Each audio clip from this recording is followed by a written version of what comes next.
खायला हा घास नाही तोंड दारिद्र्याचे चेले आरती गाऊतयांची तेच जन्मले न मेले. लेखणीला प्रश्न केला मी रे उद्या काय आहे.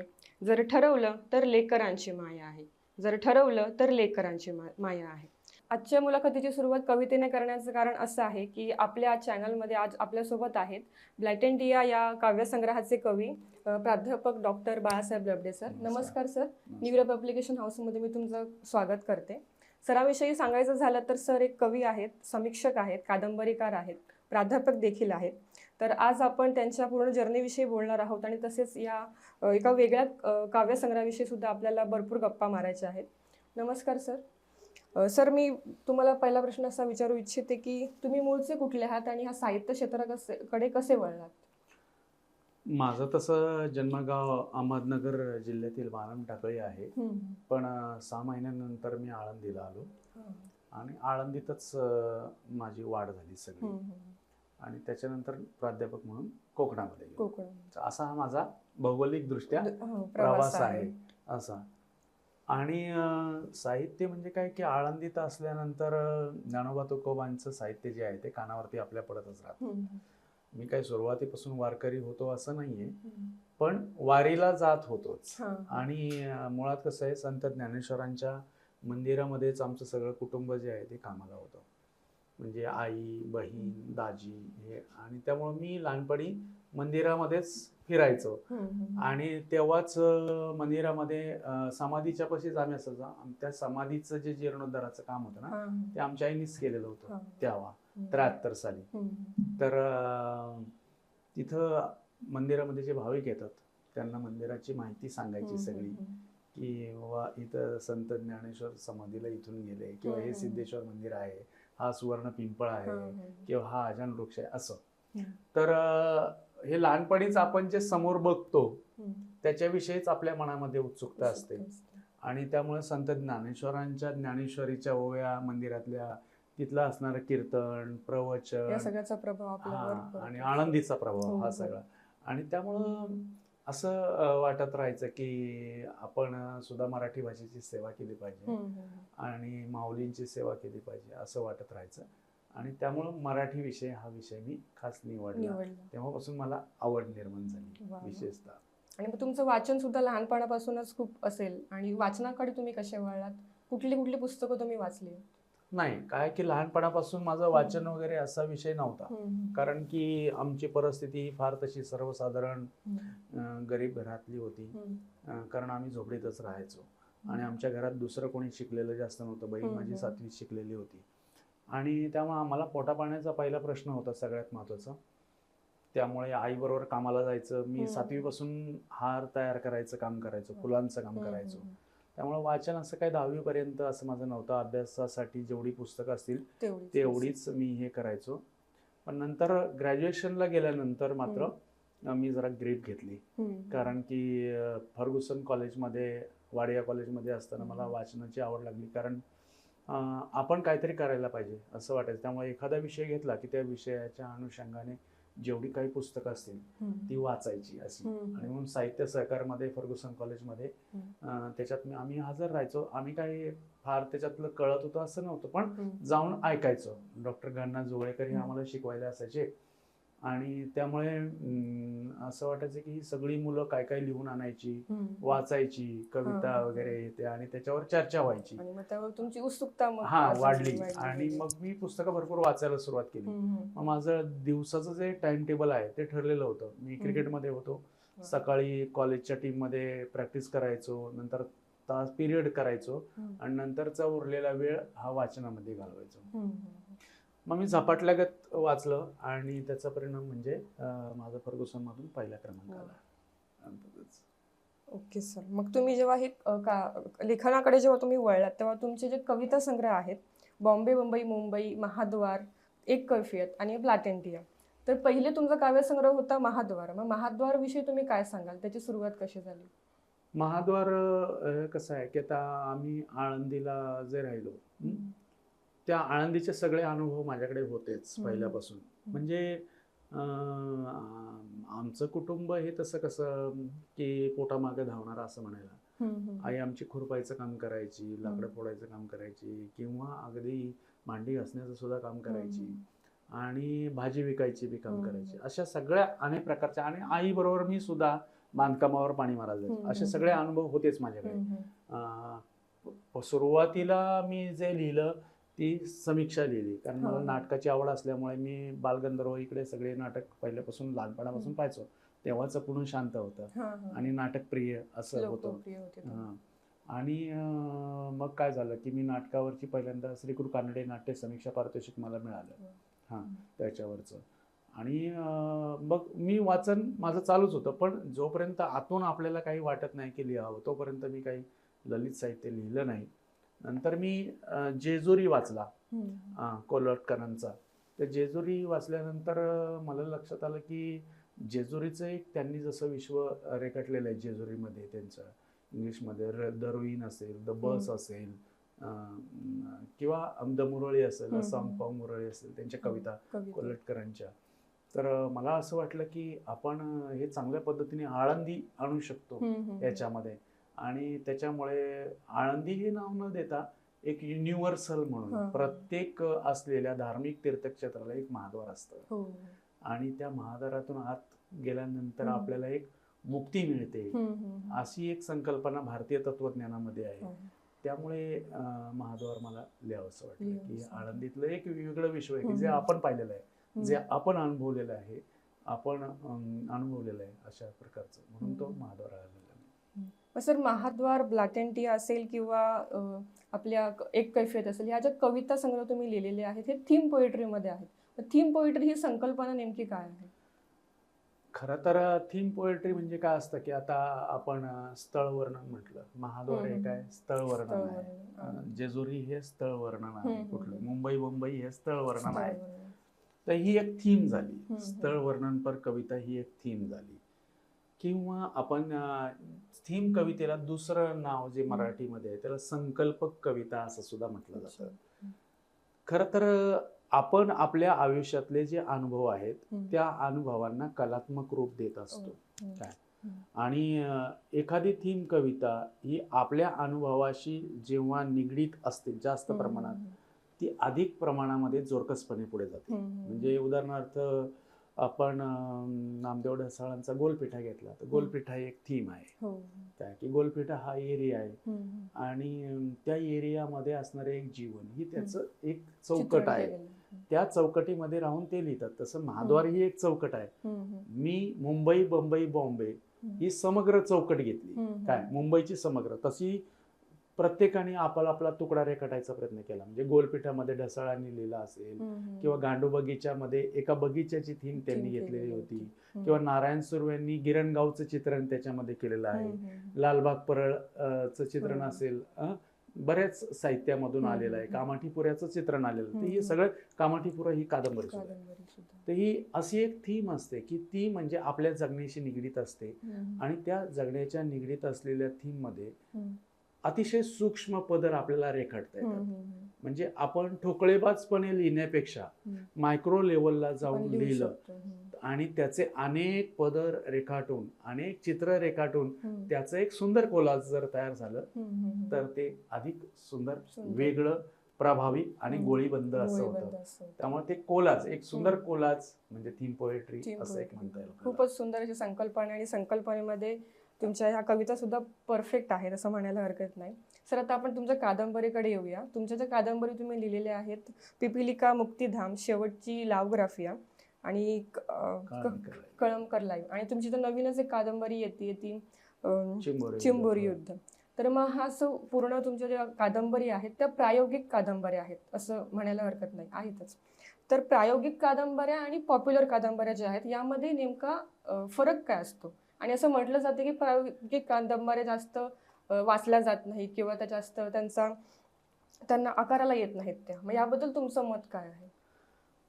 तर कसं आहे की मूळ गोष्ट असे आहे की प्रत्येक लेखक आपल्या लेखनाच्या पिंडाप्रमाणे लिहित असतो. पिंडाप्रमाणे म्हणजे तो ज्या स्तरावरून आलेला आहे, त्याचं जे वाचन आहे, त्याचं जे पूर्वज्ञान आहे, त्याच्या मनामध्ये ज्या गोष्टी बोध आहेत आणि अबोध आहेत, या सगळ्या गोष्टी त्याच्या लेखनाला कारणीभूत असतात. पॉप्युलर लेखक जो ज्याला आपण म्हणतो ते, किंवा लोकप्रिय साहित्य. लोकप्रिय साहित्य काय असतं की एक रिमोल्डिंग असतं किंवा कॉपिंग असतं, ज्याला आपण म्हणतो नक्कल असतं, किंवा काळाचा एखादा तुकडा असतो. उदाहरणार्थ आपण चरित्रात्मक साहित्य घेतलं, ऐतिहासिक घेतलं, पौराणिक घेतलं. तर शिवाजी महाराजांवरचं जे साहित्य आहे ते शिवाजी महाराजांचं कर्तृत्वच एवढं मोठं आहे की ते आभाळा एवढं आहे, सूर्यासारखं प्रदीप्त लखलखणार आहे, चंद्राच्या तेजाप्रमाणे झळकणार आहे. आणि त्यामुळे जोपर्यंत चंद्र सूर्य आहे तोपर्यंत शिवाजी महाराजांची कीर्ती राहणार आहे. म्हणून शिवाजी महाराज हा विषय घेऊन शिवाजी महाराजांवर लिहिणारे लोक हे पॉप्युलर लेखनामध्ये येतात. का तर शिवाजी महाराज हा चालणारा विषय आहे. हा महाभारत हा मुळातच असा आहे की महाभारताचंही मोठं कमळ आहे आणि त्याच्यामध्ये श्रीकृष्णाने सांगितलेली गीता हे म्हणजे परागकण आहे. महाभारत हाच मुळात असलेला विषय असा आहे की तो दैदिप्यमान भव्य दिव्य असा विषय आहे. आणि त्याच्यामुळे महाभारतातला एक भाग घेऊन ययाती सारखी कादंबरी होती, मृत्युंजय सारखी कादंबरी होती अनेक. त्यामुळं त्यांनी नवीन काय सांगितलं का, महाभारतातला एक तुकडा घेतला, ययाती हा एक तुकडा घेतला, मृत्युंजय हा एक तुकडा घेतला. महाभारत मुळात लोकांच्या आवडीचा विषय आहे, पण एवढं मोठं महाभारत आपण वाचू शकत नाही. त्याच्यामुळे लोकप्रिय कादंबरीकार हा काय असतो, लोकांचं अनुनय करणारा असतो. पहिली गोष्ट तो एक आफू ज्याला आपल्याला म्हणता येईल ना, अशी आफूची गोळी जी असते ती कथनाची गोळी त्याच्यामध्ये असते की लोकांना त्याची भुरळ पडते, अलंकारिकतेची. म्हणजे जसं शिवाजीराव भोसले व्याख्यान देताना म्हणायचं की राजकारण म्हणजे राजकारण असतं, सकरण असतं, त्याच्यात काहीच नसतं, कारण ते गजकरण असतं. आता ही जी अणुप्रासात्मकता आहे ती माणसाला भुरळ पडते की अरे काय छान बोलतो माणूस, सुंदर बोलतो. तशी ती आफूची गोळी म्हणजे ही वर्णनशैली असते की तो कर्ण निघालेला आहे आणि त्याचा रथ कसा आहे, तो त्या चिखलामध्ये अडकलेला आहे आणि तो खाली उतरलेला आहे आणि मग ते नाट्य आहे. घटना प्रसंग नाट्य ही एका चौकटीमध्येच त्यांना काय लागतं. कर्णाचा जीवनातला असणारा जो सत्य आहे त्या सत्याला पॉप्युलर लेखक बदलू शकत नाही. त्याला ती एक चौकट आहे की कर्णाचा प्रारंभ हा इथून आहे तिथं शेवट आहे. त्याच्या बाहेर जाऊन तो काय सांगू शकणार. त्यातले मानवी पदर जे आहेत ते त्याच्या कल्पनेने थोडेसे भरू शकतो. म्हणजे स्वामी सारखी कादंबरी असेल रणजित देसाईंची, तर रमाबाई आणि माधवराव यांच्या जीवनातील प्रियकर आणि प्रेयसी यांचं एक कल्पना करून त्याच्यात ते रंग भरू शकतात. हा एक त्याच्यातला त्यांना घ्यायची स्वायत्तता एवढी होऊ शकते. अनेक कादंबऱ्या अशा आहेत, राऊ सारखी कादंबरी असेल की बाजीरावावरची ऐतिहासिक, म्हणजे मी तुम्हाला सांगितलं ऐतिहासिक, पौराणिक आणि चरित्रात्मक ह्या ज्या कादंबऱ्या असतात त्या लोकांना आवडतात, विकल्या जातात सगळ्या, त्याच्यात काहीच प्रश्न नाही. पण एक ज्याला आपण क्रिएटिव्हिटी म्हणतो, सर्जनशीलता ज्याला म्हणतो, नवनिर्मिती ज्याला म्हणतो, ती नवनिर्मिती याचा अर्थ असा आहे आतापर्यंत अस्तित्वात नसलेली गोष्ट अस्तित्वात आणणे. नवोन्मेष शालिनी प्रतिभा मता प्रज्ञा, तिला प्रतिभा म्हणायचं. अपूर्व वस्तू निर्माण क्षमा प्रज्ञा प्रतिभा, तिला प्रतिभा म्हणायचं. काय स्फूर्तीचा प्याला आता फेसफसा उतो जाऊ द्या, आहे की नाही. हा काठोकाठ भरू द्या प्याला. केशवसुतांनी म्हटलेलं आहे की अशा स्फूर्तीने, उत्स्फूर्ततेने, आवेगाने असं जे लिहिलं जातं ते प्रायोगिक साहित्य असतं. कारण की त्याच्यामध्ये नाविन्य असतं. त्याचा वाचक वर्ग निर्माण करायला तुम्हाला वेळ लागतो, कारण तो नवीन रस्ता असतो. जुन्या रस्त्याने तर सगळेच जात असतात, पण आपला रस्ता निर्माण करणं, त्याच्याविषयीचा वाचक वर्ग तयार करणं आणि त्याच्याविषयीची अभिरुची सजग करणं हे प्रायोगिक साहित्याचं एक महत्त्वाचं वैशिष्ट्य आहे. खूपच उत्कृष्टपणे सर तुम्ही हे एक्सप्लेन केलेलं आहे आणि ते वाचकांना आपल्याला खूपच मदत त्यांना होणार आहे की आपण साहित्याकडे कुठल्या दृष्टिकोनाने बघतो. तर सर तुम्ही आता साहित्याविषयक तुमचं एवढं नॉलेज आपण म्हणू शकतो, तर तुमचं साहित्य क्षेत्रातलं काय स्थान आहे असं तुम्हाला वाटतं? एक तर आहे की आपण आपल्या स्वतःचं स्थान सांगू नये असं आहे. कारण लेखक हा लेखक आहे, दुसऱ्या बाजूला मी एक समीक्षकही आहे. तर माझ्या साहित्याची मी समीक्षा करणार नाही, कारण त्याच्यामध्ये आत्मस्तुतीचा दोष हा येऊ शकतो, एक मुद्दा आहे. पण फक्त जे इतर समीक्षकांनी म्हटलेलं आहे त्याच्याविषयी आपण सांगू शकतो की बाळासाहेब लबडे यांची कविता कुठे आहे, तर बाबा ढसाळांच्या नंतर आदो विश्वाचं जे चित्रण करणारी कविता आहे ती मुंबई मुंबई बॉम्बे आहे असं डॉक्टर संजय बोरुडे यांनी म्हटलेलं आहे. रत्नाकर मतकरींनी महाद्वारच्या निमित्ताने दिलीप पुरुषोत्तम चित्रे, अरुण कोल्हटकर यांची कविता मराठी साहित्याला किती पचली आणि महाद्वार किती पचेल अशा विषयीचा महाराष्ट्र टाइम्सला लिहिलेला लेख होता रत्नाकर मतकरींनी. तर हे कवितेचं झालं.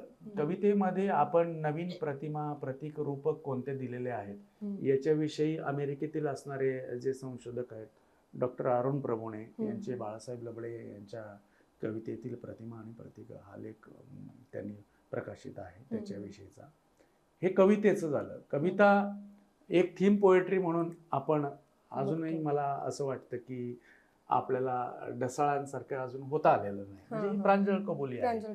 हा, कारण की ढसाळांनी ज्या टोकदारपणे धारदारपणे अजून कविता लिहिलेली आहे, अजून सुंदरपणे मराठी कवितेला एक वेगळा साज दिलेला आहे, तर तो अजून मला तसा जमलेला नाही खरं सांग. कारण हे त्या एका दिशेने आहे, लिहितोय काय 4 कविता संग्रह आहेत, पण शेवटी ते अजून वाचकांनी ठरवायचं आहे की आपलं काय वेगळे आहे. कादंबऱ्यांमध्ये जर म्हणायला गेला तर पिपीलिका मुक्तिधाम ही मराठी कादंबरीच्या परिवर्तनाच्या टप्प्यावरची कादंबरी आहे असे मत अनेक 51 समीक्षकांनी जवळजवळ मान्य केलेलं आहे. त्याच्यामध्ये ज्येष्ठ साहित्यिक डॉक्टर नागनाथ कोतापल्ले यांनी महाराष्ट्र टाइम्सला लिहिलेलं होतं, तर तो आहे.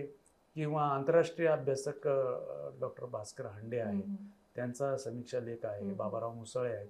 असे अनेक ज्येष्ठ श्रेष्ठ जे समीक्षक आहेत मराठीतले, त्या सगळ्यांनी ही मान्य केलेली गोष्ट आहे की पिपीलिका मुक्तिधाम ही मराठी कादंबरीच्या परिवर्तनाच्या टप्प्यावरची, म्हणजे मराठी कवितेमध्ये मर्ढेकरांनी मुंगी आणली आणि कवितेत बदल झाला, तू एक मुंगी मी एक मुंगी, तर तसा बदल जो आहे तो तसा बदल मराठी कादंबरीमध्ये पिपीलिका मुक्तिधामच्या निमित्ताने झाला. बाकी इतर कादंबऱ्यांविषयी लक्ष्मीकांत देशमुख असतील, भारत सासणे असतील, तर भारत सासणेनंतर म्हटलेलं आहे की बाळासाहेब लोढे यांच्या कादंबऱ्या बुकरच्या तोडीच्या आहेत काय, ते पुरस्कार प्राप्त होतील एवढ्या आहेत.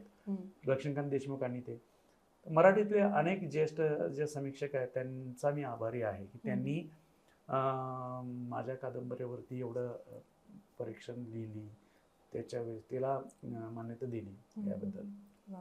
आणि मग सर आपण जेव्हा तुमचं साहित्य वाचतो, मग ते नाट्यसमीक्षक असो, कविता असो किंवा तुमच्या कादंबऱ्या, यामध्ये प्रत्येक साहित्यामध्ये तुमचं एक वेगळं पैलू दिसतो, एक वेगळी शैली दिसते. ही शैली तुमची नैसर्गिक आहे की तुम्ही कशी आत्मसात केली, याबद्दल काय सांगा?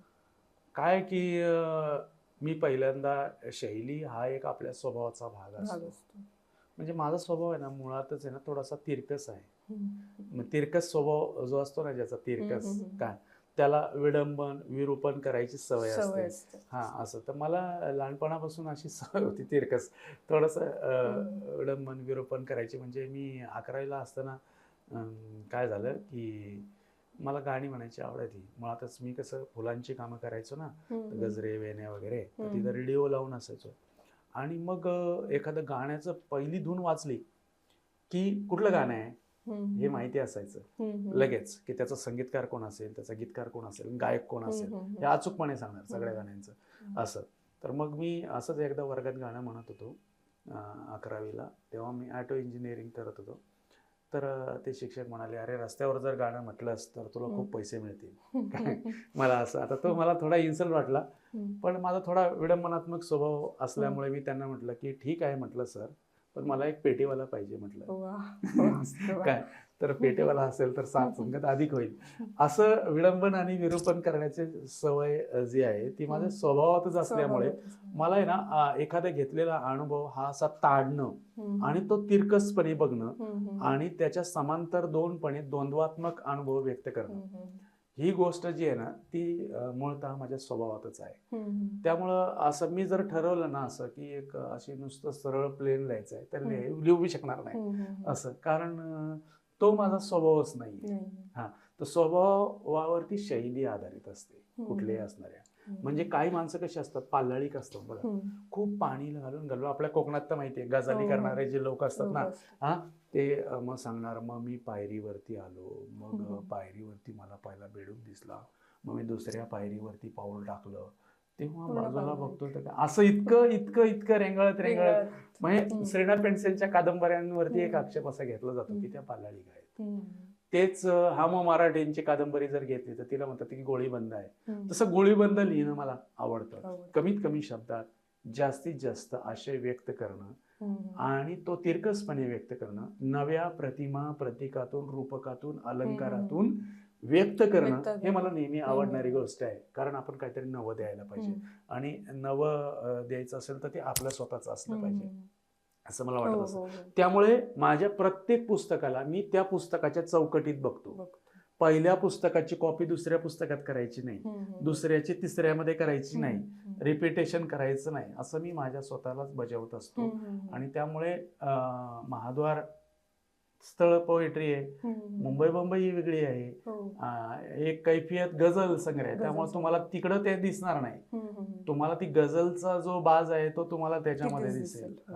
आणि ब्लॅक अँड टी आहे वेगळी ती कविता आहे आणि कादंबऱ्यांचं तसंच आहे. त्यामुळे शैलीमध्ये कसं एक मनोविश्लेषण येतं किंवा ज्याला आपण ब्लॅक ह्युमर म्हणतो, तो ब्लॅक ह्युमर त्याच्यामध्ये असतो किंवा कथनाचे वेगवेगळे प्रयोग ज्याला म्हणता येईल असेही आपण त्याच्यामध्ये करतो जे आपण पाहिलेले. सर तुम्ही आता जसं म्हणालात की प्रतीक आणि रूपक हे तुमचं मूळ आहे पुस्तकाचं म्हणू शकतो. तर ब्लॅक अँड टी या पुस्तकामध्ये तुम्ही माणसाचं जे रूपक तुम्ही दिलेलं आहे ते झुरळाला दिलेलं आहे. तर मग ह्या पुस्तकाचं जे टायटल जे आहे ब्लॅक अँड टी आणि झुरळ ही संकल्पना त्याबद्दल थोडंसं मला ऐकायचं. तर ब्लाट्टा हा मूळचा लॅटिन जर्मनिक शब्द आहे. काय ब्लाट्टा म्हणजे झुरळ त्याचं असं, आणि ब्लॅटेंटिया हे मी केलेलं आहे म्हणजे त्याचा अर्थ होतो झुरळीया. झुरळीया म्हणजे झुरळाच्या जातीचा. आता झुरळाच्या जातीचा का, तर ह्याच्या मागे माझ्या लेखनाची एक भूमिका आहे. प्रत्येक लेखक हा कोणासाठी लिहितो आणि कशासाठी लिहितो ही एक महत्वाची भूमिका असते.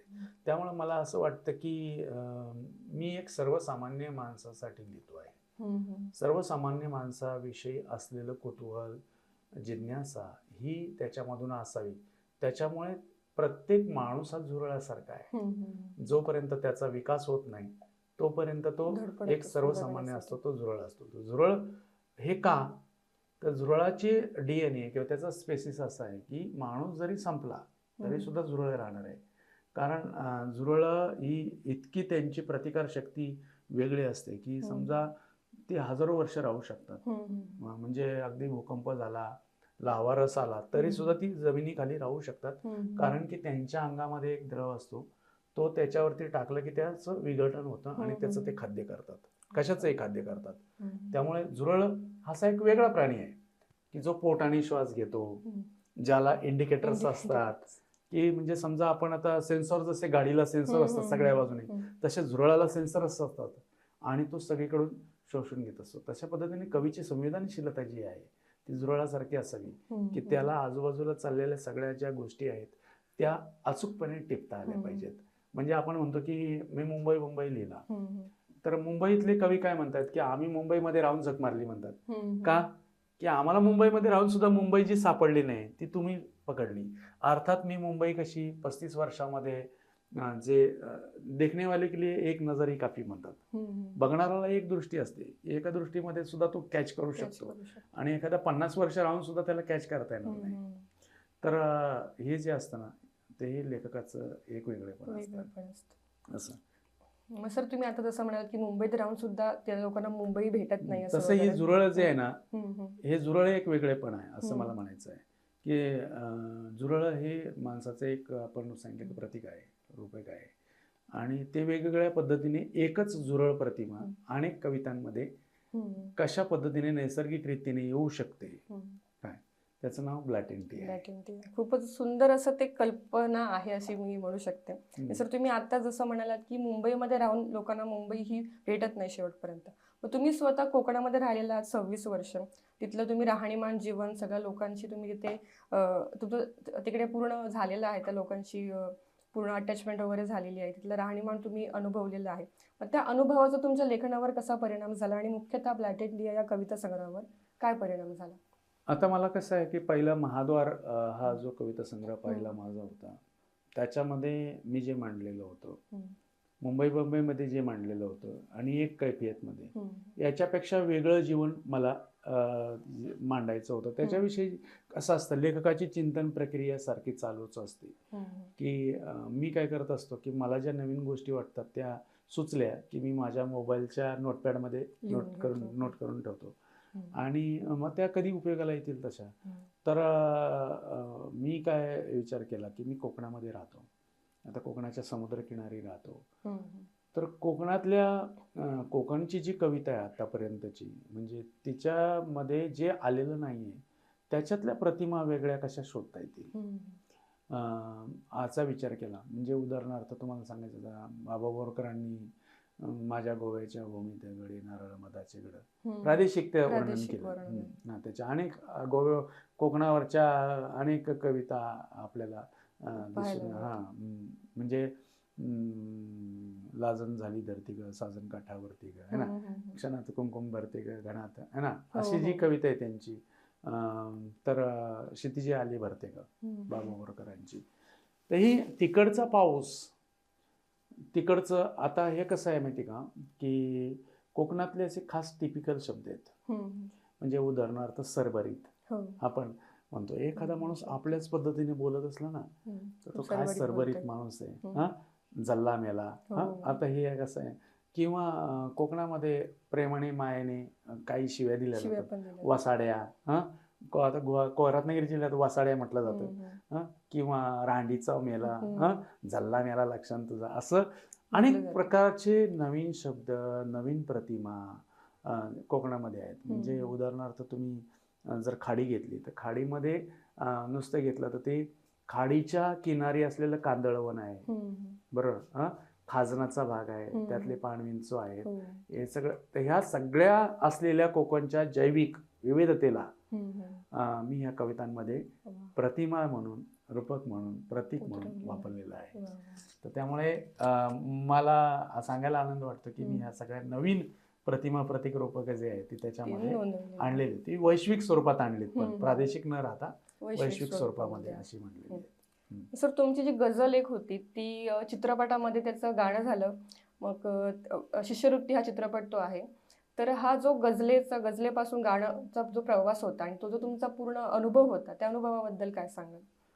हां, कसं आहे की मुळात मी काही कुठल्या चित्रपट दिग्दर्शक निर्माते यांच्या काही कुणाच्या मागे लागलेलं नाही. असं आहे की माझं घ्या म्हणून किंवा बघा असं काही नाही आहे. तर मुळात काय की मी सांस्कृतिक विभागाचा प्रमुख 25-26 वर्ष आहे. मुंबई विद्यापीठाची 100 पारितोषिक आम्हाला मिळाली. त्याच्यातून काही विद्यार्थी घडवले आम्ही आणि ते फिल्म लाईनला आज 10-15 विद्यार्थी हे काम करतात वेगवेगळे. त्याच्यामध्ये माझ्या जीवाची होती कायली, जी सिरियल आता होती, त्याच्यामध्ये जो कुरळ्या केसांचा असलेला दादा दाखवलेला आहे तो सुदेश जाधव, तो माझा विद्यार्थी आहे. तर त्याचं म्हणजे तो आमच्याकडून गेला, त्याला बेस्ट ॲक्टर प्राइज मिळालं वगैरे वगैरे असं. आणि मग त्याने मला एक दिवस म्हटलं की सर, एका चित्रपटाला गाणं हवं आहे, तर मी तुम्हाला निर्मात्यांचा नंबर देतो. आणि मग ते म्हणाले की आम्हाला एक प्रेम गीत असं हवं आहे. तर मी म्हटलं माझा गझल संग्रह आहे, त्याच्यातल्या 2-3 तुम्हाला पाठवतो, तुम्हाला कुठला आवडतं ते बघा.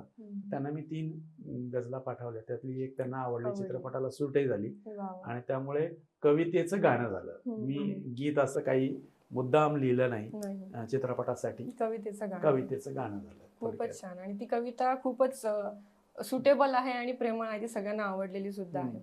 तर सर, तुम्ही हे जे काही साहित्य लिहिलेले आहे त्यांना बरीच अशी पुरस्कार मिळालेले आहेत. ब्लँडेड या कवितेसाठी सुद्धा पुरस्कार तुम्हाला देण्यात आले.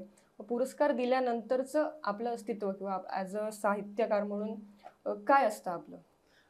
काय की पुरस्कार ही सगळ्यात महत्त्वाची गोष्ट असते की वाचक कुठल्या पुस्तकाला पुरस्कार आहे म्हणून वाचत नसतो. एक तर वाचकांची काय की माउथ टू माउथ पब्लिसिटी असते. म्हणजे आज जरी तुम्ही फेसबुकला विचारलं की सगळ्यात ग्रेट पुस्तक कोणतं, तर पॉप्युलर लिटरेचर मधले लोक सांगतील ययाती आहे, मृत्युंजय आहे, बरोबर, छावा आहे, या पुस्तकांची नावं घेतील असेल तुम्हाला.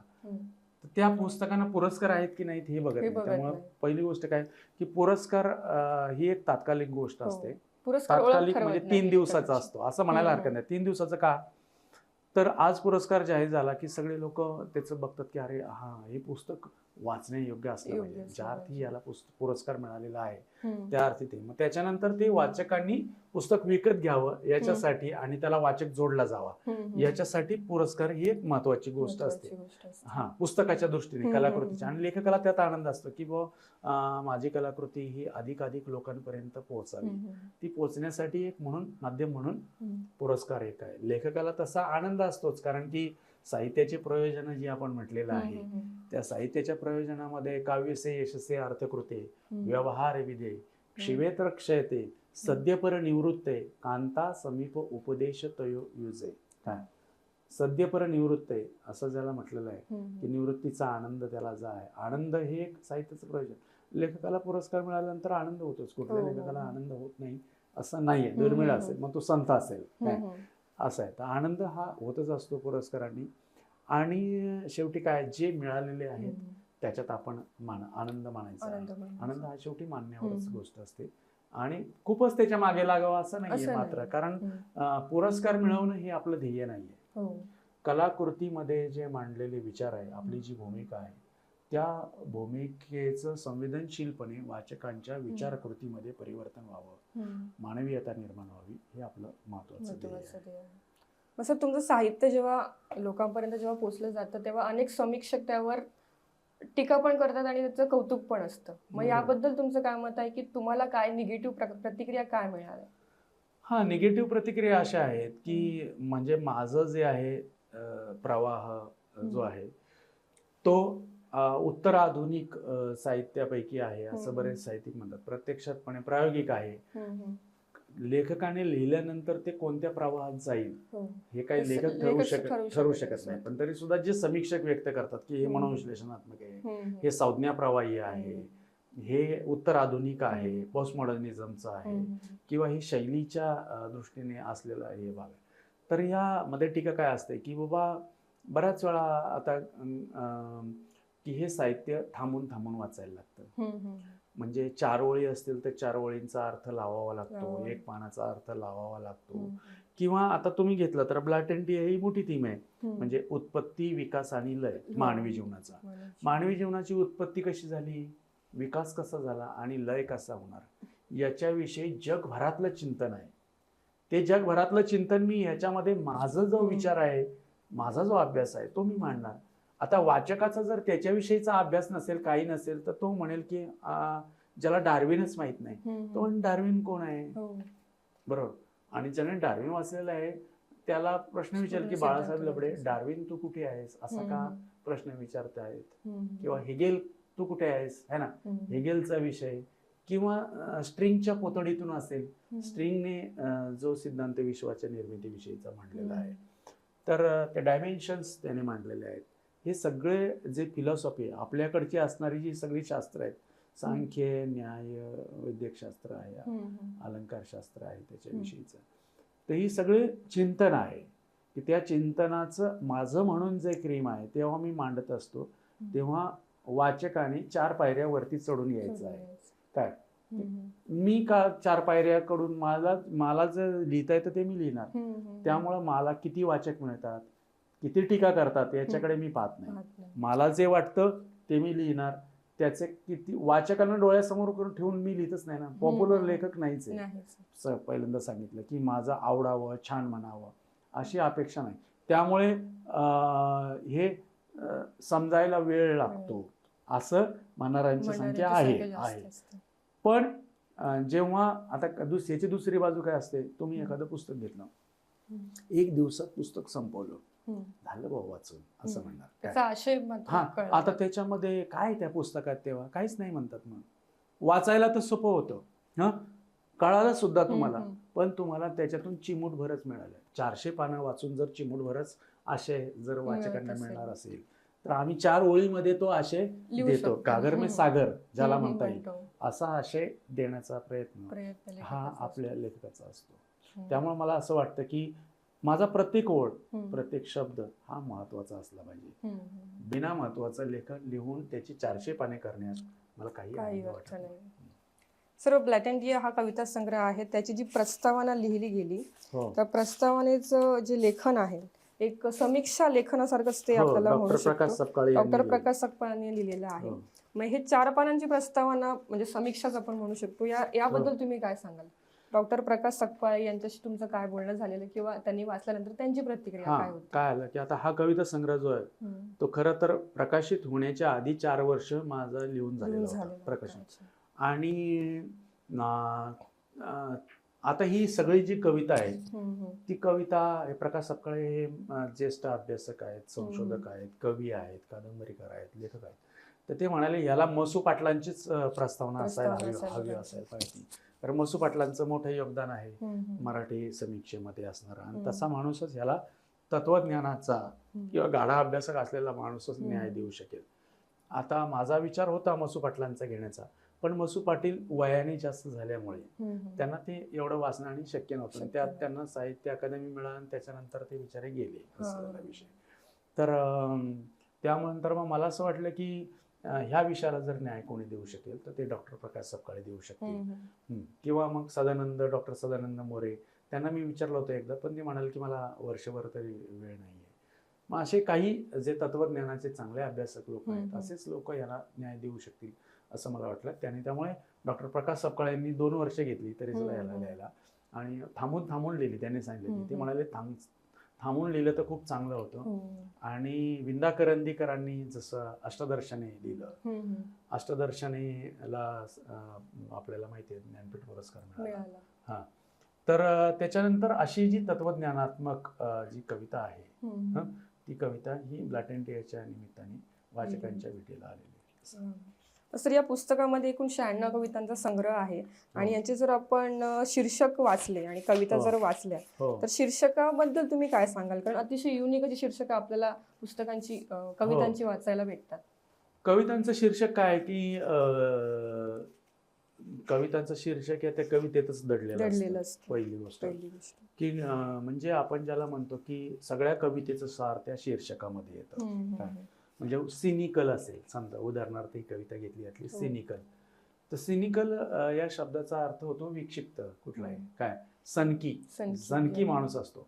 सणकी माणूस काय असतो की म्हणजे माकड होऊन झाडावरती जाईल, आंबा काढून खाईल, काय आणि मला कमी समजू नका, मी टॉयलेटलाही स्वर्ग करून जाईल. म्हणजे 2 कॉन्ट्रास्ट आहेत. म्हणजे आपल्या मान्यतेच्या सभ्यतेच्या ज्या शक्यता असतात त्याच्यामधून गेल्यामुळे आपल्याला ते तसं शीर्षक असं आहे.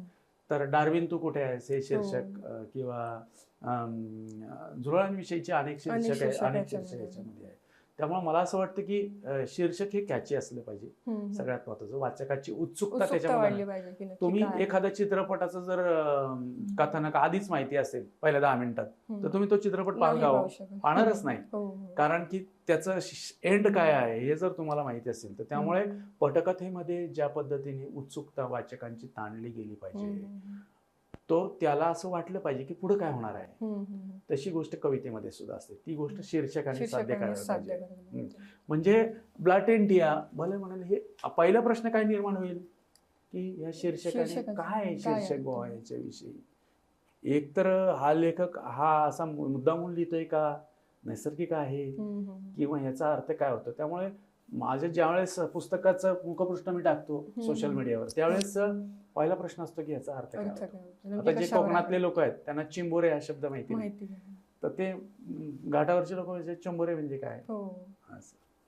तर साहित्य निर्मितीची जशी प्रक्रिया सर असते की एखादं पुस्तक आपण लिहायचं म्हटलं, मग ते काव्यसंग्रह असो किंवा कादंबरी असो, ही निर्मितीची प्रक्रिया कशी आहे, इतरांची आणि तुमची कशी आहे, की 6 महिन्यात झाली, 3 महिन्यात झाली किंवा वर्ष लागतं, याबद्दल तुम्ही काय सांगाल? माझं काय आहे की मुळात मी असं ठरवून काय करत नाही आणि सलगपणे लिहित नाही. पहिली गोष्ट, सलगपणे म्हणजे दिवसभर बसलाय असं नाही. तर मला एक मुद्दा घेऊन, एक कन्सेप्ट घेऊन त्याच्यावरती मी 1 ते 1.5 पान लिहितो पहिल्यांदा, आणि ते डीप ट्रान्समध्ये जाऊन लिहितो पहिली गोष्ट. त्याच्यामुळे आणि नवीन सुचलं तरच लिहितो. जोपर्यंत नवीन सुचत नाही तोपर्यंत मी लिहित नाही काही.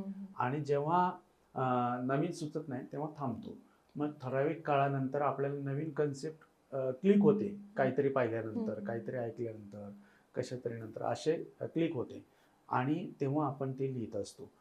प्रमाणात काय आहे की आता पूर्वीच्या जसं आता आमच्या काय झालं की कॉलेजचा एक शिपाई माझ्या घरी आला होता आणि तो मला म्हणला की तुम्ही कुठं लिहिता ते मला दाखवा जागा. असं काय, आता मी त्याला कुठली जागा दाखवणार असा प्रश्न होता. म्हणजे काय होतं की मी काही माझ्या 2-3 कादंबऱ्या तर मी आहे ना मोबाईलवरच लिहिलेल्या आहेत.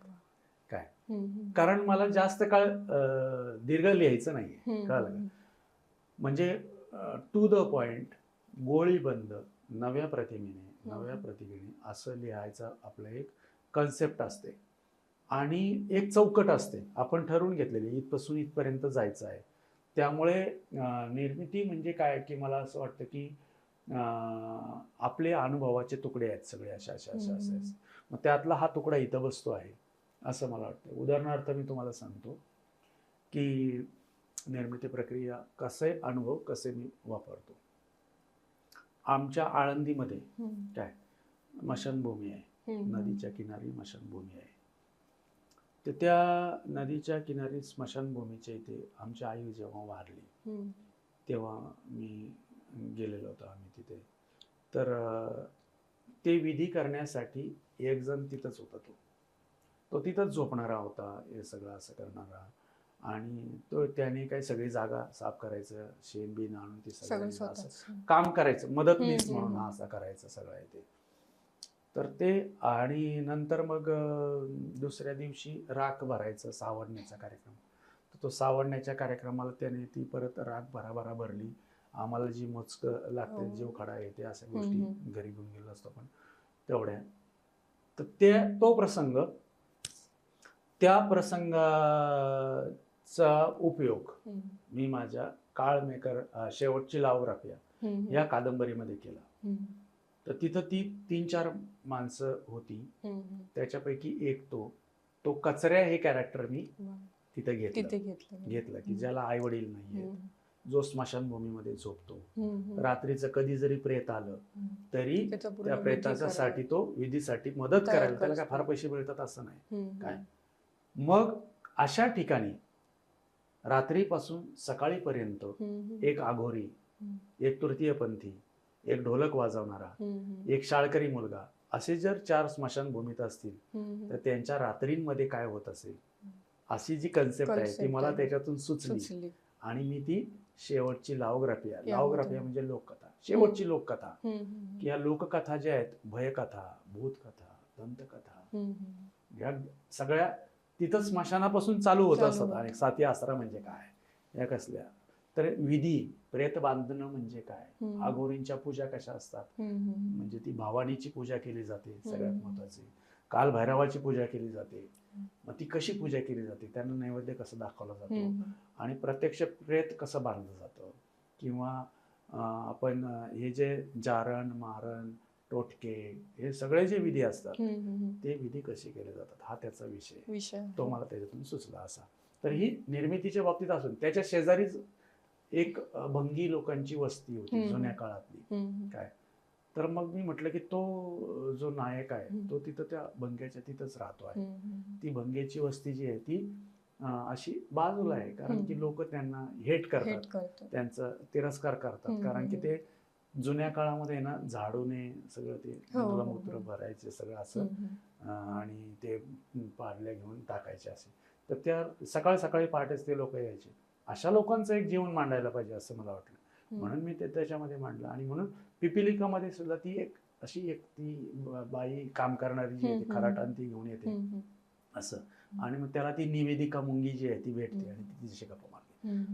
असं आपण आपल्या जीवनामध्ये बघितलेलं घर, बघितलेली माणसे, बघितलेला अनुभव, घेतलेला अनुभव, हा सगळा असा मोल्ड करून त्याच्यामध्ये मांडत असतो, तेव्हा ते नवीन निर्माण होत असतं. साहित्य निर्मिती ही एखाद्या जागेवर किंवा एखाद्या आपण जसं म्हणतो की घरी बसून लिहिणं यावर तो अवलंबून नाही. आपण कसं आपल्या आयुष्यामध्ये आपलं आयुष्य किती गेलेलं आहे, त्याच्यात आपण काय पाहिलेलं आहे, अनुभवलेलं आहे. आपण मी म्हटलं घाटाच्या कोणत्या पायरीवर आहात, म्हणजे आता मी झोपडीत राहिलेलो आहे तर मी झोपडीचं लिहिणार ना, ती कुडाची झोपडी कशी आहे किंवा तिचा पत्रा कसा आहे, तो रिअल मधला आहे सगळं असं. तर त्याला एखादा फक्त लांबून बघून वर्णन करेल ती वेगळे विषय. सहानुभाव, स्वानुभव आणि परानुभव आपण ज्याला म्हणतो, तर तो स्वानुभव. त्यामुळे मला कादंबरीमध्ये काय करतो मी की आत्मनिवेदन परताची आहे ती जास्त घेतलेली, कारण ते आत्मचरित्रासारखं माणसांना वाटायला लागतं, ते जास्त कॅची असतं आणि ते जास्त अपील होतं लोकांना, कारण कोणीतरी आपली स्टोरी सांगते स्वतःच, त्याच्याशी वाचक बरोबर जायला लागतो, तेव्हा ते आपली स्टोरी होते. सर तुम्ही आताच सांगितलं की पिपीलिका मुक्तीधाम या कादंबरीविषयी सांगितलं, तर अनेक समीक्षक किंवा टीकाकार म्हणू शकतो आपण की जे तुलनाकडे वळतात. मग नेमाडेंची जी कादंबरी होती, कोसला कादंबरी, हे पिपीलिका मुक्तीधामाशी मिळती जुळते असं म्हटलं गेलं, यावर तुमचं काय मत आहे? नाही, मिळती जुळती असं नाहीये पहिली गोष्ट, कारण की कोसला ही 1960 नंतरची आलेली कादंबरी आहे. काय पिपीलिका ही अलीगची आहे. दोन्हीच्या कन्सेप्ट वेगळे, दोन लेखकांची तुलना होऊ शकत नाही. नुकतंच मधु मंगेश कर्णिक यांनी मला चिंबोरी युद्धावरती वाचून पाठवलेलं आहे. त्याच्यामध्ये ते सांगतात की भालचंद्र नेमाडेंना 1960 मध्ये जे जमलं ते दुसऱ्या लेखकांना त्या काळात जमलं नाही. काय पण बाळासाहेब लबडेंना नव्या कादंबरी लेखनामध्ये जमलं. त्याचं कारण मधु मंगेश कर्णिक यांनी असं सांगितलेलं आहे की शैली आहे, की आपल्याला जे वाटतं ती मुक्त आणि मोकळी शैली ज्याला लिहायचं, म्हणजे कुठल्याही प्रकारची बंधनं घ्यायची नाहीत, म्हणजे स्वैर नाही, काही लिहायचं नाही, पण आपल्याला जी कथनाची अनेक अंग, अनेक मुखवटे, म्हणजे रावणाचे जसे 10 मुखवटे आहेत तसे 10 मुखवटे तुम्हाला या कादंबरीमध्ये दाखवता आले पाहिजेत कथनाचे. काय म्हणजे कीर्तनकार जे सांगतो त्याची शैली बघा कशी असते. तर महाराज पुढे काय झालेलं असेल, हे पाची पाकवान तुमच्यासाठी वाढलेलं आहे, त्या अमृताचा रस तुम्ही सेवन करायचा आहे, तेच पौराणिक सांगतो, त्या कथेचा रस वेगळा असतो. प्रवचनकार सांगतो त्याचं वर्णन वेगळं असतं. म्हणजे कीर्तनकार, प्रवचनकार आणि पौराणिक या तिन्हींच्या कथनशैली या अशा सीमारेषेवरती वेगळ्या असतात. त्यामुळे कादंबरीमध्ये आपल्याला हे जे वेगळेपण आहे ते वेगळेपण नेमाड्यांपासून निश्चित वेगळं करणार आहे, कारण की याच्यामध्ये असणारी संज्ञा प्रवाही शैली असेल, मनोविश्लेषणात्मक शैली असेल, त्याच्यामध्ये उत्तर आधुनिक शैली असेल याची, काय किंवा शैलीवादी कथनाचे अनेक त्याच्यामध्ये प्रयोग आहेत, की जसं तुम्ही बघितलं तर बाबा रे बाबा, बाबा तर असतोच ना, मग बाबा गेला तर कुठं जात असतो, बाबाच्या घरी बाबाचा असतो. मग बाबा नाही पाहिला तर घटना कळत नसते, घटना कळली नाही तर बाबा कळत नसतो. हे जे आहे काय, तर हे कथनाचा एक वेगळा भाग आहे. म्हणजे पण तो असा गोळीबंद जातो, तो तुम्हाला असं चिमटे घेत राहतो आणि इथून म्हणता अंगावर येतं, अंगावर आलं पाहिजे. बरेच वाचक मला असं म्हणतात की तुमची कादंबरी अंगावर येते, म्हणजे तिचा अंदाज येत नाही की पुढे काय घडणार. घटना प्रसंगांच्या कादंबऱ्या काय असतं की एका सलग रेषेने अशा जात असतात. आपली सलग रेषा नसते, तर ती कधी हॉरिझॉन्टल जाते, तर कधी क्रॉस जाते, कधी पॅरलल जाते, असं सगळ्या गोष्टी आहेत. त्यामुळे कथनामध्ये कथन आणि कथ्य या दोन्ही गोष्टी कादंबरीला वेगळं परिमाण देणारे आहेत. त्यामुळे बरेचसे जण म्हणतात की नेमाड्यांपेक्षा हे वेगळ्या कादंबऱ्या आहेत. खूपच छान. मग सर तुमचं जे साहित्यविषयक तुमचं ज्ञान आता आपण पाहतो आहोत, साहित्यातून, तुमच्या साहित्य कृतीतून सुद्धा आणि वाचकांना सुद्धा आता बरंच काही ऐकायला मिळालं आहे. तर सर तुमचं जे गझलकार तुम्ही स्वतः आहात आणि गझलकार तुमचे गझला सुद्धा झालेल्या आहेत, एक कैफियत तुमचं गझलेचा हे आहे, आणि ब्लँटिटियामध्ये मुख्यतः सगळ्या मुक्तछंद कविता पाहायला मिळतात. मग याबद्दल तुम्ही काय सांगाल? मुक्तछंद कविता, गझल काय की प्रत्येक आपल्याला कुठल्या प्रकारे व्यक्त व्हावं असं वाटतं, हे महत्वाचं आहे. हा, म्हणजे आता मी ह्या ज्या कविता आहेत त्या म्हणजे मुंबई लिहिल्या होत्या त्यावेळेस, मी ओवी छंदामध्ये लिहिलेल्या होत्या, 200 ओव्या लिहिलेल्या होत्या. तर त्या मी बाबाराव मुसळेंना दिल्या, तर ते म्हणाले की तुमचा मुक्तछंद जेवढा भावतो तेवढ्या ओव्या भावत नाहीत, काय असं. आणि त्यामुळे मी त्याच्यावर विचार केला आणि त्याच्यातल्या एक 20 फक्त ठेवल्या ओव्या, बाकी परत नव्याने लिहिल्या कविता. असे त्यातले जे उत्स्फूर्त अनुभव होते तसे.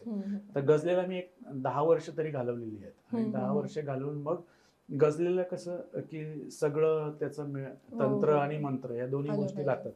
म्हणजे मतला पाहिजे, मतला असेल तर तिचा उला मिश्रा, सानी मिश्रा, रदी, काफिया, मक्ता, हे सगळ्या गोष्टी त्याच्यामध्ये गझलेमध्ये बसवाव्या लागतात आपल्याला. आणि त्यामुळे गझल हा तसं म्हटलं जातं तर एका वृत्तामध्ये बांधलेला बांधलेला प्रकार असतो. कुठलाही हम्म. तुम्ही जे वृत्त घ्याल आणि त्यातून त्या व्यक्त वृत्ताची होताना सगळी वैशिष्ट्ये हम्म. आहेत. तसे ती तुम्हाला व्यक्त व्हायला लागतं. खयाल जो आहे तुमचा तो हो. खयाल तसा उत्स्फूर्त पहिल्यांदा मी असा खयाल जो येतो तो उत्स्फूर्तपणे लिहून काढतो. मग तो मीटरमध्ये बसतोय की नाही ते काही बघत नाही. बघत नाही. आणि त्याच्यानंतर त्याला मी ह्याच्यामध्ये परमेश्वर. बसवतो, मीटरमध्ये बसवतो सगळं हम्म. अशा. आणि त्यामुळे तसं एक जवळजवळ 60च्या पुढे वृत्तांमध्ये हम्म. मी गझल लिहिलेले आहेत. हम्म. काही जण कसं प्रॅक्टिस म्हणून 4च वृत्तांमध्ये करतात हा, हा. आणि मग त्याच्यातच बरेच जण लिहितात. मी तसं नाही, तर बऱ्याच वृत्तांमध्ये. त्यामुळे गझल गझलच्या जागी आहे, मुक्त छंद मुक्त छंदाच्या जागी आहे. हो, हो. आणि आपल्यामध्ये अनेक रूपं असू शकतात. असू शकतं. काय हम्म. जसं तशा पद्धतीने आपल्याला जे स्वाभाविक वाटतं, ज्याच्यातून व्यक्त व्हावं असं वाटतं ते करायचं. असं वाटलं की आता गझलमध्ये आपण नवीन काही करू शकत नाही, हम्म. थांबायचं तिथं. हो. मग मुक्त छंदात लिहायचं. मुक्त छंदात असं वाटलं नाही वाटतं गझल लिहायची, अभंग लिहायचा, ओवी लिहायची, सगळे प्रकार हाताळावेत. सर आता गझलेचा विषय आलाच आहे तर एक गझल नक्कीच आता झाली पाहिजे तुमच्या आवडीची किंवा प्लॅनेटियम मधली घेतलीच तरी चालेल. मी तुला पाहता, मी तुला पाहता,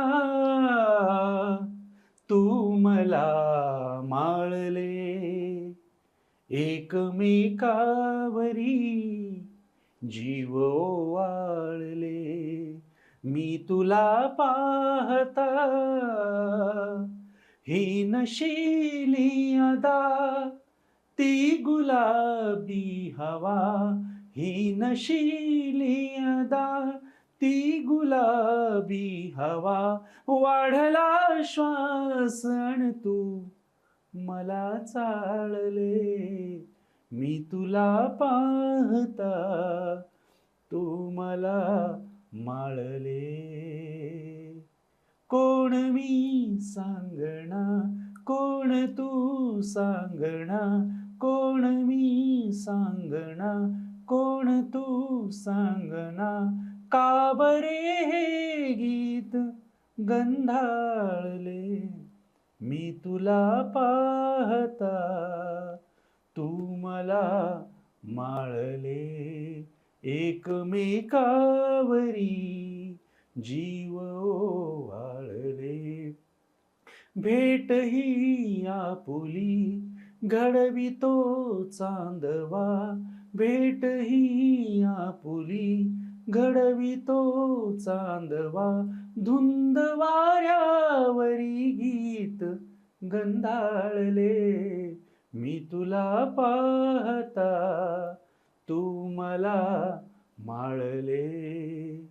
आत दिसलीस तू गायली प्रार्थना, आत दिसलीस तू गायली प्रार्थना, देव समजून मी हे तुला आळले. मी तुला पाहता, तू मला माळले, एकमेकावरी जीव हे भाळले, जीव हे भाळले, जीव भाळले. खूपच सुंदर सर, खूपच सुंदर. आता वाचकांनी आपल्या ही चित्रपटात ऐकलीच असेल पण तुमच्या आवाजात ऐकणं त्यांच्यासाठी खूप मोठी पर्वणी आहे ही. तर सर खूपच सुंदर वाटलं हे सगळं तुमच्याबद्दल जाणून घेऊन, तुमच्या आवाजातच ही कविता ऐकून. तर सर आता तुमचा चिंबोरे युद्ध हा नवीन कादंबरी ही आता येत आहे. या कादंबरीनंतर अजून नवीन तुम्हाला कशावर लिहायचं, नवीन तुमच्या डोक्यात संकल्पना काय आहे? नवीन तसं मला असं वाटतं की सगळे वाङ्मय प्रकार आपण हाताळले पाहिजेत. आणि कादंबरी तर आहेच, कविता लिहिलेलीच आहे. नाटक हा एक वाङ्मय प्रकार माझ्या डोक्यामध्ये आहे. ललित हा एक आहे, त्याच्याविषयीचा समीक्षेचा आहे. तर असून घोळवणारे क्षितिजे भरपूर आहेत. बघूया कसं कसं कशा पद्धतीने नवीन येतात. आता सध्या तरी ही चिंबोरे युद्ध ही जी कादंबरी अथर्व पब्लिकेशन कडून 2 जून रोजी तिचं प्रकाशन जे आहे ते भारत सासणे यांच्या हस्ते होत आहे. आणि त्याच्याबरोबर दुसरे ज्यांच्या शुभ हस्ते होणार आहेत ते डॉक्टर दीपक बोरगावे असणार, दागो काळे ज्येष्ठ समीक्षक असणार आहेत. तर ह्या मान्यवरांच्या शुभ हस्ते या कादंबरीचं प्रकाशन पत्रकार भवन इथं 2 तारखेला संध्याकाळी 5 वाजता होणार आहे. म्हणजे नवीन कादंबरीसाठी खरंच तुम्हाला खूप खूप शुभेच्छा आणि लोकांपर्यंत ही नक्कीच पुढे अजून जाईल, वाचकांना पण आवडेल. तर तुमचं साहित्यशास्त्राविषयी जे काही ज्ञान आहे ते आपल्याला साहित्यातून मिळालंच आणि आता सुद्धा वाचकांना ऐकायला मिळालं. तर ब्लॅक अँड टी हा जो कविता संग्रह आहे, या कविता संग्रहाबद्दल मी सांगू इच्छिते की पद्मश्री नामदेव ढसाळ काव्यप्रतिभा पुणे इथून या कविता संग्रहाला राज्यस्तरीय पुरस्कार मिळाला आहे. पद्मश्री नारायण सुर्वे काव्यप्रतिभा संग्रह काव्यप्रतिभा हा पुरस्कार नाशिकमधून त्यांना मिळाला आणि हंसाई मातृश्रुती उत्कृष्ट काव्य संग्रह राज्यस्तरीय पुरस्कार सांगलीमधून त्यांना मिळालेला आहे. तसंच डॉक्टर सुधीर रसाळ, डॉक्टर प्रकाश सकपाळे, दागो काळे यांनी या पुस्तकाविषयी समीक्षा केलेली आहे, यांनी दखल सुद्धा घेतलेली आहे या पुस्तकाची. त्याचबरोबर महाराष्ट्र टाइम, लोकसत्ता, सामना आणि इतर नियतकालिकांमध्ये सुद्धा याविषयीचे बरेचसे लेख तुम्हाला वाचायला मिळतील या पुस्तकाविषयीचे. तर ब्लॅक अँड टी या कवितामधली सर तुमची जी आवडती कविता आहे ती तुम्ही एक सादर करावी अशी माझी तुम्हाला विनंती आहे. सर्वात प्रथम न्यू इयर पब्लिकेशनने अतिशय चांगल्या पद्धतीने याची जी गुणवत्ता आहे या पुस्तकाची ती खूप चांगली आहे. त्याचं कारण कसं आहे, लाईट वेट पुस्तक आहे हे पहिल्यांदा, आणि त्यामुळं वापरायला सहज कॅरी करायला सोपं आहे. आणि याची जी छपाई आहे ती छपाई खूप चांगल्या पद्धतीची आहे. त्याला बफ पेपरिंग वापरलेलं आहे, डिझायनिंग वगैरे, लेआउट वगैरे खूप चांगल्या पद्धतीने केलेलं आहे. त्यामुळे मला स्वतःला पुस्तक म्हणून त्याची जी निर्मिती मूल्य आहे ते खूप आवडलेलं आहे, चांगलं. तर ह्याच्यातली मला आवडणारी जी कविता आहे ती सिनिकल नावाची कविता आहे. ती सिनिकल या शब्दाचा अर्थ होतो विक्षिप्त किंवा सनकी असं आपण सांगितलेलं आहे. तर त्याच्यातली ही कविता आहे. आंब्याच्या झाडावरचं माकड होईन, आंब्याच्या झाडावरचं माकड होईन, एक दिवस जळून जाईन, राख होईन. मिशी काढून थोडी दाढी ठेवीन, मिशी काढून थोडी दाढी ठेवीन, विदेशी सोडून थोडी माडी पेईन. कोणासाठी मदतीचा हात होईल, कोणासाठी मदतीचा हात होईन, आपल्याच माणसांसाठी खड्डा खोदून जाईल, आपल्याच माणसांसाठी खड्डा खोदून जाईल. या मनात आलं, या मनात आलं की हे सगळं व्यर्थ आहे, या मनात आलं की हे सगळं व्यर्थ आहे, विश्वाचा थुका करून मी थुंकून जाईन. पंचमहाभूतांचं मानगूट धरून जाब विचारीन, पंचमहाभूतांचं मानगूट धरून जाब विचारीन. माणूस हा कितवा अवतार झुरळाचा, माणूस हा कितवा अवतार झुरळाचा, अनंताच्या बिडीला मी आग लावून जाईन, अनंताच्या बिडीला मी आग लावून जाईल. पोहोचेन कैलास पर्वतावर उंच उंच, पोहोचेन कैलास पर्वतावर उंच उंच, हा जगण्याचा जटाभार. ह्या कल्पांच्या गंगा कविता होऊन हरिकी पेढीवर वाहत येतील. स्वागताला देव, दानव, यक्ष, किन्नर, नर, वानर येतील. मन नाही थाऱ्यावर, मन थाऱ्यावर नाही, पाय कुठून थाऱ्यावर. माझच मला यक्ष पक्ष, माझेच मला यक्ष प्रश्न. काही बोध, काही अबोध, चला निघा यातनांनो, चला निघा यातनांनो, तुम्ही मला भुलवू शकत नाही, चला निघा यातनांनो, तुम्ही मला भुलवू शकत नाही. जन्म मरणाच्या फेऱ्याची भीती कधीच जळून खाक होईल. आदी आणि अंती राखच असते, आदी आणि अंती राखच असते. मी माणूस होईल. प्रत्येक जण खातो आणि हाकतो एवढंच सत्य. मला कुणी झुरळ समजू नये, मला कुणी झुरळ समजू नये. मी टॉयलेटलाही स्वर्ग करून जाईल, मी टॉयलेटलाही स्वर्ग करून जाईल. धन्यवाद सर. तुमची साहित्याविषयीची प्रगल्भता या कवितेतून दिसून येते आणि खूप खूप धन्यवाद तुम्ही ही कविता सादर केली त्याबद्दल. तर सर तुम्ही वेळात वेळ काढून इथे आलात आणि या पुस्तकाविषयी तुमच्या इतर साहित्याविषयी आपल्याला भरभरून तुम्ही सांगितलेलं आहे आणि वाचकांना सुद्धा ते खूप उत्सुकता आहे. तुमच्या नवीन कादंबरीविषयी तुम्हाला खूप खूप शुभेच्छा आणि नवीन जे काही साहित्य येईल त्याविषयी आपण बोलण्यासाठी पुन्हा एकदा नक्कीच भेटू. तर प्रेक्षक हो, तुम्हाला सांगू इच्छिते की जर तुम्हाला हा काव्यसंग्रह वाचायचा असेल तर डिस्क्रिप्शनमध्ये पूर्ण माहिती दिलेली आहे. तर तुम्ही नक्की हा काव्यसंग्रह वाचा आणि आम्हाला नक्की प्रतिक्रिया कळवा. तर धन्यवाद सर, तुम्ही इथे आलात. खूप खूप धन्यवाद. आपण पुन्हा नक्की भेटूया नवीन विषयासाठी.